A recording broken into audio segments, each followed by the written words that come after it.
ಇತ್ತೀಚಿನ ದಿನಗಳಲ್ಲಿ ಮೊದಲ ಬಾರಿ ಬಿಜೆಪಿ ಡಿಫೆನ್ಸ್ ಮೋಡ್ಗೆ ಹೋಗಿದೆ, ಕಾಂಗ್ರೆಸ್ ಅಟ್ಯಾಕಿಂಗ್ ಮೋಡ್ಗೆ ಹೋಗಿದೆ. ಪ್ರಿಯಾಂಕ್ ಖರ್ಗೆ ಇದರ ನೇತೃತ್ವ ವಹಿಸಿದ್ದಾರೆ. ಸಾಮಾನ್ಯವಾಗಿ ಕಾಂಗ್ರೆಸ್ ಹೇಗೆ ವರ್ತಿಸ್ತದೆ ಅಂದರೆ ಅದು ಅಟ್ಯಾಕಿಂಗ್ ಮೋಡ್ಗೆ ಹೋಗೋದು ಕಡಿಮೆ, ಅದರದು ಆಕ್ರಮಣಕಾರಿ ಶೈಲಿ ಅಲ್ಲ.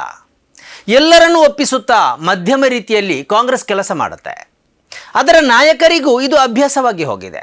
ಆದರೆ ಬಿಜೆಪಿ ಹಾಗಲ್ಲ, ಅದರದು ಆಕ್ರಮಣಕಾರಿ ಶೈಲಿ. ಅದರ ನಾಯಕರು ಮಾತಾಡುವುದು ಕೂಡ ಹಾಗೆಯೇ. ಇದೀಗ ಪ್ರಿಯಾಂಕ್ ಖರ್ಗೆ ಇದನ್ನು ಉಲ್ಟಾ ಮಾಡಿದ್ದಾರೆ.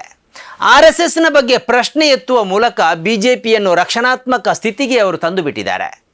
ಇವರು ಪ್ರಶ್ನೆ ಕೇಳ್ತಾ ಇದ್ದಾರೆ, ಬಿಜೆಪಿ ಉತ್ತರ ಕೊಡ್ತಾ ಇದೆ. ಇವರ ಪ್ರಶ್ನೆಗೆ ನೇರಾತಿ ನೇರ ಉತ್ತರ ಕೊಡಲು ಸಾಧ್ಯವಾಗದೆ ಬಿಜೆಪಿ ತಪ್ಪುಗಳ ಮೇಲೆ ತಪ್ಪನ್ನು ಕೂಡ ಮಾಡ್ತಾ ಇದೆ. RSS ತಗೊಂಡು ದಲಿತ ಮನುಷ್ಯನಿಗೆ ಅದಕ್ಕೆ ಬೇಕು? ನನ್ನ ಪ್ರಶ್ನೆ ಅಪ್ಪ. ಸೋಮ ಆರಾಮಾಗಿ ಹೋಮ್ ಮಿನಿಸ್ಟರ್ ಮಾಡ ಅವ್ರ ಒಂದು ಮಿನಿಟ್ ನಾ ಹೇಳ್ತಾನೆ ಕೇಳ್ರಿ. ಅವ್ರ ಅಪ್ಪ ಕಾಂಗ್ರೆಸ್ನಾಗ ದುಡ್ದದನ್ನ ಕಾರಣಕ್ಕೆ ಅವನಿಗೆ ಈ ವ್ಯವಸ್ಥೆ ಮಾಡ್ಯಾರ. ಚಂದಾಗಿ ಹೆಸರು ಗಳಿಸ್ಬೇಕಲ್ಲ ಜನರು ಕೆಲಸ ಮಾಡಿ. ಈ RSS ಇಂದ ಗಂಟು ಬಿದ್ದ ಅಂದ್ರೆ ಅವೇನು ಸರ್ವೈ ಆಗೋದಿಲ್ಲ. ನಮಸ್ಕಾರ, ನಡಿ. ವೀಕ್ಷಕರೇ, ಇದು ಎಡಿಟರ್ಸ್ ಪಿಕ್. ಸಾಮಾನ್ಯವಾಗಿ ಬಿಜೆಪಿ ಕಾಂಗ್ರೆಸ್ ಅನ್ನು ಹಿಂದೂ ವಿರೋಧಿ ಎಂದು ಹೇಳುತ್ತೆ. ಆಗ ಕಾಂಗ್ರೆಸ್ ನಾಯಕರು ನಾವು ಹಾಗಲ್ಲ ಹೀಗಲ್ಲ ಎಂದು ಸಮರ್ಥನೆಗೆ ಇಳಿಯುತ್ತಾರೆ. ಹಾಗೆ ಸಮರ್ಥನೆ ಮಾಡುವಾಗ ತಪ್ಪುಗಳನ್ನು ಮಾಡ್ತಾರೆ. ಕಾಂಗ್ರೆಸ್ ಅಂದರೆ ಮುಸ್ಲಿಂ ಓಲೈಕೆ ಪಕ್ಷ ಎಂದು ಬಿಜೆಪಿ ಆರೋಪಿಸುತ್ತದೆ. ಪುನಃ ಕಾಂಗ್ರೆಸ್ ನಾಯಕರದ್ದು ಅದೇ ಮಾತು, ನಮ್ಮದು ಮುಸ್ಲಿಂ ಓಲೈಕೆ ಪಕ್ಷ ಅಲ್ಲ, ನಮ್ಮದು ಜಾತ್ಯತೀತ ಸಿದ್ಧಾಂತ, ಹಾಗೆ ಹೀಗೆ ಎಂದು ಅವರು ಸಮರ್ಥನೆಗೆ ಇಳಿಯುತ್ತಾರೆ. ಹೀಗೆ ಹೇಳುವಾಗ ತಪ್ಪುಗಳನ್ನು ಮಾಡುವುದು ಕೂಡ ಸಹಜ. ಅದೇ ತಪ್ಪುಗಳನ್ನು ಹಿಡ್ಕೊಂಡು ಬಿಜೆಪಿ ಮತ್ತೆ ಅಟ್ಯಾಕ್ ಮಾಡುತ್ತೆ. ನೆಹರು ದೇಶಕ್ಕೆ ಏನು ಕೊಡುಗೆ ಕೊಟ್ಟರು ಎಂದು ಬಿಜೆಪಿ ನಾಯಕರು ಪ್ರಶ್ನಿಸ್ತಾರೆ. ಕಾಂಗ್ರೆಸ್ನವರು ನೆಹರು ಕೊಡುಗೆಯನ್ನು ಎಣಿಸಲು ಪ್ರಾರಂಭಿಸ್ತಾರೆ. ಆಗ ಇನ್ನೊಂದು ಪ್ರಶ್ನೆ ಕೇಳ್ತಾರೆ, ಅವರು ಸರ್ದಾರ್ ಪಟೇಲ್ಗೆ ಮೋಸ ಮಾಡಿದ್ರು ಎಂದು ಬಿಜೆಪಿ ನಾಯಕರು ಹೇಳ್ತಾರೆ. ಅದಕ್ಕೆ ಕಾಂಗ್ರೆಸ್ನವರು ಉತ್ತರ ಕೊಡಲು ಪ್ರಾರಂಭಿಸಿದಾಗ ಇನ್ನೊಂದು ಪ್ರಶ್ನೆ ಕೇಳ್ತಾರೆ.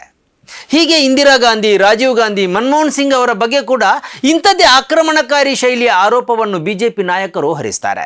ಕಾಂಗ್ರೆಸ್ ನಾಯಕರು ಸಮರ್ಥಿಸಿ ಮಾತು ಸೋಲುತ್ತಾರೆ. ಸಿಟ್ಟು ಬಂದು ಹೇಳಬಾರದ ಮಾತುಗಳನ್ನು ಕೆಲವೊಮ್ಮೆ ಹೇಳ್ತಾರೆ. ಈ ಮೂಲಕ ಮತ್ತಷ್ಟು ಪ್ರಶ್ನೆಗಳಿಗೆ ಆಹಾರವಾಗ್ತಾರೆ. ಆದರೆ ಪ್ರಿಯಾಂಕ್ ಖರ್ಗೆ ಇದೀಗ ಬಿಜೆಪಿಯದ್ದೇ ತಂತ್ರವನ್ನು ಅನುಸರಿಸಿದಂತಿದೆ. RSS ರಿಜಿಸ್ಟ್ರೇಷನ್ ಅನ್ನು ಅವರು ಪ್ರಶ್ನೆ ಮಾಡಿದರು. ರಾಜ್ಯ ಬಿಜೆಪಿ ನಾಯಕರು ಅದರ ಸಮರ್ಥನೆಗೆ ಹೇಳಿದರು. ಹೀಗೆ ಸಮರ್ಥಿಸುವಾಗ ಪ್ರಿಯಾಂಕ್ ಖರ್ಗೆ ಅವರನ್ನು ವೈಯಕ್ತಿಕವಾಗಿ ಬಯ್ಯತೊಡಗಿದ್ರು. ಇಂಥವುಗಳಿಂದಲೇ ಪ್ರಿಯಾಂಕ್ ಖರ್ಗೆ ಇದೀಗ ಪ್ರಶ್ನೆಗಳನ್ನು ಎತ್ತಿ ಮತ್ತೆ ಎಸೀತಾ ಇದ್ದಾರೆ. ಈ ಪ್ರಶ್ನೆಗಳು ಬಿಜೆಪಿಯ ಉತ್ತರಕ್ಕಿಂತ ಹೆಚ್ಚು ಪ್ರಬಲವಾಗಿದೆ. ಮಾತ್ರ ಅಲ್ಲ, ಜನರನ್ನು ಆಕರ್ಷಿಸ್ತಾ ಇದೆ. ಅವರು ಎತ್ತಿರುವ ಪ್ರಶ್ನೆ ವ್ಯಾಲಿಡ್ ಎಂದು ಜನರು ಹೇಳತೊಡಗಿದ್ದಾರೆ. ನಮ್ಮ ದೇಶದಲ್ಲಿ ಒಬ್ಬ ಸಫಾಯಿ ಕರ್ಮಚಾರಿಗೂ ಕೂಡ ಏನಾದರೂ ಸರ್ಕಾರಿ ಸವಲತ್ತು ಬೇಕು ಅಥವಾ ಎಲ್ಲನ ಕಸ ಗುಡಿಸ್ಬೇಕು ಅಂದರೆ ರಿಜಿಸ್ಟ್ರೇಷನ್ ಕೇಳ್ತೀರಾ? ಆದರೆ ಇವರಿಗೇನಕ್ಕೆ ರಿಜಿಸ್ಟ್ರೇಷನ್ ಇಲ್ಲ? ಪ್ರತಿಯೊಂದು ಚರ್ಚ್ ಇರ್ಬೋದು, ಮಸೀದಿ ಇರ್ಬೋದು, ದೇವಸ್ಥಾನ ಇರ್ಬೋದು, ವ್ಯಕ್ತಿ ಇರ್ಬೋದು, ಕಾರ್ಮಿಕ ಇರ್ಬೋದು, ಸಣ್ಣ ಪುಟ್ಟ ಅಂಗಡಿ ಇರ್ಬೋದು, ಸಣ್ಣ ಪುಟ್ಟ ವ್ಯಾಪಾರಿಗಳಿರ್ಬೋದು, ಎಲ್ಲರೂ ರಿಜಿಸ್ಟ್ರೇಷನ್ ಮಾಡ್ಕೊಂಡು ಕಾನೂನು ಪಾಲನೆ ಮಾಡ್ತಾರೆ. ಇವ್ರು ಮಾಡೋದಿಲ್ಲ ಅಂತ ಏನಾದರೂ ಕೇಳಿದ್ರೆ ನೀವು ಧರ್ಮದ ಹೆಸರು ತರ್ತೀರಾ? ಧರ್ಮಕ್ಕೆ ಇದಕ್ಕೇನ್ರಿ ಸಂಬಂಧ? ಎಲ್ಲ ನಾನು ಹೇಳಿದ್ದೀನ ನೀವು ಧರ್ಮ ರಿಜಿಸ್ಟರ್ ಮಾಡ್ಕೊಳ್ಳಿ ಅಂತ. ಎಲ್ಲಿ ತೋರಿಸ್ಬಿಡಿ. ಇಲ್ಲೆಲ್ಲಿ ಈ ನನ್ನ ಪತ್ರದಲ್ಲಿ ಹಿಂದೂ ಅಂತ ಎಲ್ಲಾದರೂ ಒಂದು ಶಬ್ದ ಬಂದಿದೆಯಾ, ಪದ ಬಂದಿದೆಯಾ, ಧರ್ಮ ಅಂತ ಬಂದಿದೆಯಾ? ಖರ್ಗೆ ಅವರ ಮಾತಿನ ಶೈಲಿ ಮತ್ತು ಆಕ್ರಮಣಕಾರಿ ನಿಲುವನ್ನು ನೋಡಿದರೆ ಸಿದ್ದರಾಮಯ್ಯ ಅವರು ಖಾಲಿ ಮಾಡಿರುವ ಅಹಿಂದ ನಾಯಕತ್ವವನ್ನು ವಹಿಸಿಕೊಳ್ಳಲು ಸಿದ್ಧವಾಗಿರುವಂತೆ ಕಾಣಿಸ್ತಾ ಇದೆ. ಸಿದ್ದರಾಮಯ್ಯ ಅವರ ಬಳಿಕ ಸೈದ್ಧಾಂತಿಕ ಸ್ಪಷ್ಟತೆ ಉಳ್ಳ ನಾಯಕ ಎಂಬ ಹಂತಕ್ಕೆ ಖರ್ಗೆ ಏರ್ತಾ ಇದ್ದಾರೆ. ರಾಷ್ಟ್ರ ಮಟ್ಟದಲ್ಲಿ ರಾಹುಲ್ ಗಾಂಧಿ ಇದೇ ರೀತಿಯಲ್ಲಿ ಮಾತಾಡ್ತಾ ಇದ್ದಾರೆ. ಇದೀಗ ಖರ್ಗೆ ಆ ಜಾಗಕ್ಕೆ ಏರಿದಂತೆ ಕಾಣಿಸ್ತಾ ಇದೆ. ಅವರಿಗೆ ಬೆಂಗಾವಲಾಗಿ ರಾಜ್ಯ ಕಾಂಗ್ರೆಸ್ ಅಧ್ಯಕ್ಷ BK ಹರಿಪ್ರಸಾದ್ ಕೂಡ ಇದ್ದಾರೆ. ಇಬ್ಬರು ಆಕ್ರಮಣಕಾರಿ ಶೈಲಿಗೆ ಹೆಚ್ಚು ಒಗ್ಗಿಕೊಂಡವರು. ಆದ್ದರಿಂದಲೇ ಇವರಿಬ್ಬರು ಮುಂದಿನ ದಿನಗಳಲ್ಲಿ ಕಾಂಗ್ರೆಸ್ನ ಸೈದ್ಧಾಂತಿಕ ಮುಖಗಳಾಗಿ ಗುರುತಿಸಿಕೊಳ್ಳುವ ಸಾಧ್ಯತೆ ಹೆಚ್ಚು.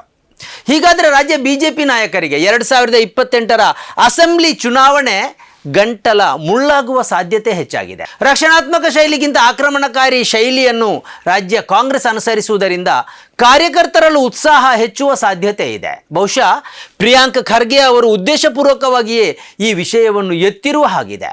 ಅಹಿಂದ ಸಮುದಾಯದ ಹೊಸ ನಾಯಕನಾಗುವುದು ಮತ್ತು ಕಾಂಗ್ರೆಸ್ಸಿನಲ್ಲಿ ಸೈದ್ಧಾಂತಿಕ ಸ್ಪಷ್ಟತೆಯನ್ನು ಹುಟ್ಟುಹಾಕುವುದು ಅವರ ಉದ್ದೇಶವಾಗಿರುವ ಸಾಧ್ಯತೆಯೂ ಇದೆ. 2 ವರ್ಷಗಳ ಒಳಗೆ ನಡೆಯುವ ಅಸೆಂಬ್ಲಿ ಚುನಾವಣೆಯನ್ನು ಸೈದ್ಧಾಂತಿಕ ಆಧಾರದಲ್ಲಿ ಎದುರಿಸುವ ತಂತ್ರವನ್ನು ಕಾಂಗ್ರೆಸ್ ಹೆಣೆದಿರುವಂತಿದೆ. ಪ್ರಿಯಾಂಕ್ ಖರ್ಗೆ ಅದರ ನೇತೃತ್ವ ವಹಿಸಿದಂತಿದೆ.